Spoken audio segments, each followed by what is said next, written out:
दीवानी न्यायालय वरिष्ठ स्तर सावनेर के तालुका विधि सेवा समिति की ओर से महालोक न्यायालय का आयोजन दिनांक 28 सितंबर 2024 को सुबह 10:30 बजे से आयोजित किया गया था, जिसमें करीब 3738 मामले आपसी रजामंदी से सुलझाने हेतु रखे गए थे, जिसमें 1553 मामलों में दोनों पक्षों द्वारा सुलह कर सुलझाए गए हैं। लोक अदालत में सुबह से ही पक्षकार एवं वकीलों में मामले आपसी सहमति से निपटाने में उत्सुकता देखी गई। इस लोक अदालत की शुरुआत एमएसए सरदार दीवानी न्यायाधीश वरिष्ठ स्तर सावनेर एसआर भरत सह दीवानी न्यायाधीश कनिष्ठ स्तर सावनेर, श्रीमती एनवी रणवीर द्वितीय सह दीवानी न्यायाधीश एड पल्लवी मुलमुले अध्यक्ष बार एसोसिएशन सावनेर आदि की प्रमुख उपस्थिति में दीप प्रज्वलन कर किया गया। इस भव्य लोक अदालत की शुरुआत एसए सरदार दीवानी न्यायाधीश वरिष्ठ स्तर सावनेर एसआर भरत सह दीवानी न्यायाधीश कनिष्ठ स्तर सावनेर, श्रीमती एनवी रणवीर द्वितीय सह दीवानी न्यायाधीश एडवोकेट पल्लवी मुलमुले अध्यक्ष बार एसोसिएशन सावनेर आदि की प्रमुख उपस्थिति में दीप प्रज्वलन कर किया गया। इस लोक अदालत में मामलों के निपटारे हेतु पैनल गठित किए गए थे, जिसमें एसएस सरदार दीवानी न्यायाधीश वरिष्ठ स्तर सावनेर तथा एडवोकेट बीएम पुरे और एसआर भरत सह दीवानी न्यायाधीश कनिष्ठ स्तर सावनेर तथा एनवी रणवीर द्वितीय सह दीवानी न्यायाधीश कनिष्ठ स्तर सावनेर तथा एडवोकेट यूआर पवार इनके सहयोग से दीवानी न्यायालय वरिष्ठ स्तर और कनिष्ठ स्तर के दोनों पक्षों की रजामंदी से 1553 मामलों के निपटारे किए गए। इस लोक अदालत को सफल बनाने हेतु advocate Manoj Khangare, advocate Bhojraj Sonkusare, advocate Shrikant Pande, advocate Shailesh Jain, advocate Maheshwari, advocate Sharma, advocate Pure, advocate Ajay Metkar, advocate Bandre, advocate Sau MP Chaudhari, advocate Madhuri Khangare आदि ने परिश्रम लिए। इस अवसर पर एसए सरदार न्यायाधीश वरिष्ठ दीवानी स्तर ने अपने विचार रखते हुए कहा कि वादी व प्रतिवादी में आपसी सुलह कर मामले को निपटारा होने से उनमें आपसी संबंध अच्छे रहते तथा उसका सकारात्मक प्रभाव उनके आपसी संबंधों पर होकर संबंध मधुर होने में सहायक होते हैं। साथ ही उन्हें कोर्ट के चक्कर लगाने से निजात भी मिल जाती है। महालोक अदालत एक ऐसा मंच है जहां ना कोई एक हारता है ना कोई एक जीतता है। इसमें दोनों पक्षों की जीत होकर संबंध में आई खटास दूर होकर आपसी सद्भाव भी बढ़ता है। आज भी ऐसे अनेक मामलों का निपटारा किया गया है, जिसमें छोटी छोटी बातों पर पति पत्नी में अनबन होकर मामला अदालत तक पहुंचा था, जिसे दोनों पक्षों ने रजामंदी से साथ जीवन व्यतीत करने का फैसला लिया, जिन्हें न्यायाधीश एसए सरदार सावनेर बार एसोसिएशन की अध्यक्षा एडवोकेट पल्लवी मुलमुले आदि ने पुष्पगुच्छ देकर उज्जवल भविष्य की शुभकामनाएं दी।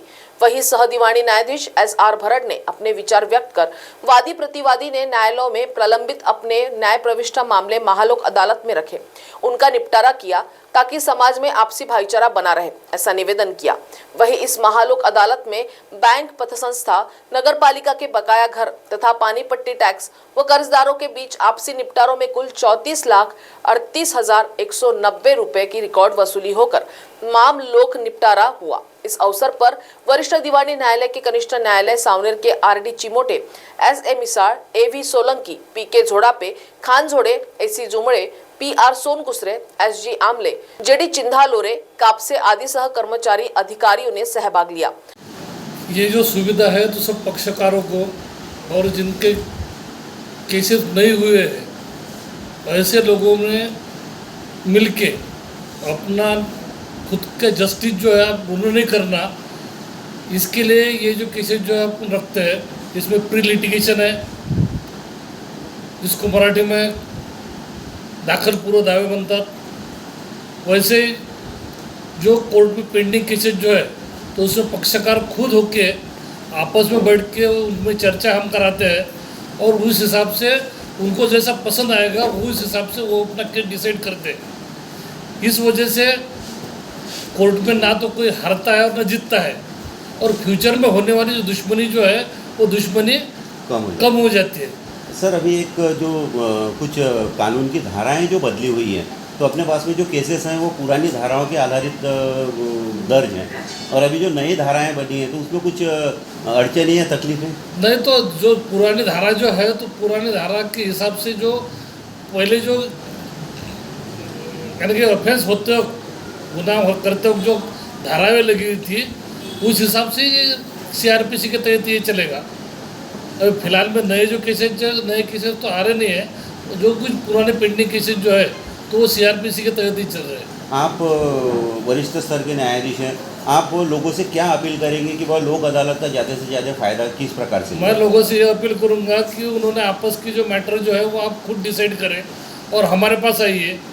पार्टीशन सूट है, भाई के बहनों की जो बाप दादों की स्टेट जो है, यदि उनमें पार्टीशन नहीं होता तो वो हमारे पास आए, हम उनको लीगल एडवाइस प्रोवाइड करके वे आपके कैसे कैसे शेयर बन सकते हैं ये हम उनको दिलास बता सकते हैं और वो अपना खुद न्याय कर सकते हैं। जेव्हा नियमितपणे आपण न्यायालयामध्ये एखादा खटला दाखल करतो, क्रिमिनल केस असो किंवा सिव्हिल केस असो, त्याच्यामध्ये ट्रायल चालतं आणि एक पक्ष त्यातला विजयी होतो आणि दुसरा हरतो आणि त्याच्यानंतरही मग बरेचसे अपील करता येतं, तुम्हाला रिव्हिजन करता येतं आणि ती मोठी प्रक्रिया होते.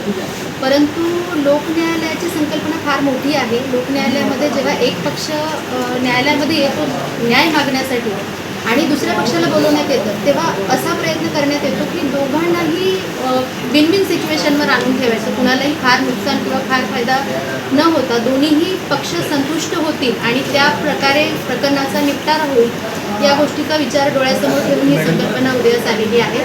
आणि ह्याच्यानंतर अपील किंवा रिव्हिजन नाही, त्यामुळे ते प्रकरण तिथेच थांबतं आणि न्यायालयामध्ये जे पेंडन्सी आहे तीही त्या प्रमाणात कमी व्हायला मदत होते आणि दोन्ही पक्ष आनंदी होतात. हाच मोठा उद्देश आहे. महाराष्ट्र टीवी 24 के लिए किशोर हुंडेले, सावनेर.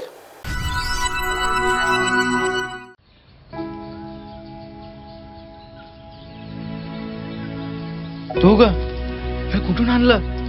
आणला. साडी पण वाह, छान दिसतेय की. हो, सरकारनं 1500 रुपये चालू केले दर महिन्याला आणि लय दिसायची इच्छा होती म्हणून हा सदरा आणि ही साडी घेतली. आणि पुढच्या महिन्यात परत पैसे आले ना मग छोटीला फ्रॉक आणि आपल्या कपिलेला माळा घेणार आहे. बर. राज्यातील भगिनींच्या सन्मानार्थ महाराष्ट्र शासनाची मुख्यमंत्री माझी लाडकी बहीण योजना महाराष्ट्रातील प्रत्येक पात्र महिलेच्या बँक खात्यात दर महिना 1500 रुपये जमा होणार. सन्मान बहिणींचा, सन्मान महाराष्ट्राचा.